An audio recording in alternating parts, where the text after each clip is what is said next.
So mauna ni ang part 2 sa atong paglimpyo to sa aquarium day no.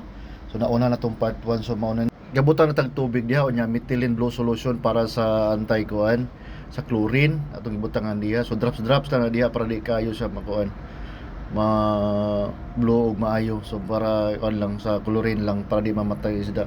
So sunod nato ang anti kuan, antibacterial sa isda para dili sila madaot ug ibutang nato sa bago para di sila makuratan sa bakong tubig ba kay chlorine biya na. So mga na siya itong ibutang diha blue. So kuan itong safety na diha unya atong ibutang na atong mga isda diha. Unang atong ibutang si Paco ni itong pinakadako naka 7 years na siya nako. So katong mga gagmay nga bag-o pa mga 3 months pa na sila. Pareha ra silang nga isda Paco na siya kanang murag family sa kuan ba. Family na siya sa piranha dahil kada sa nga isda pero dagko na siya dili siya mamaak. Isa ni siya kuan territorial na isda, so ato na limpyuhan.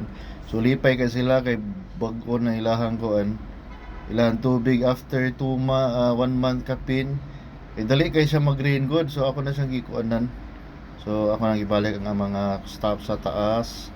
So mo na happy langoy-langoy lang mo diha unya ra na ako natulaan mga after siguro mga 12 hours para dili sa magkurat pwede makuan. So lipay kay sila nabag-uhan sila kay katong una mo green kay sana nya dala ko makita ba luoy na kayo.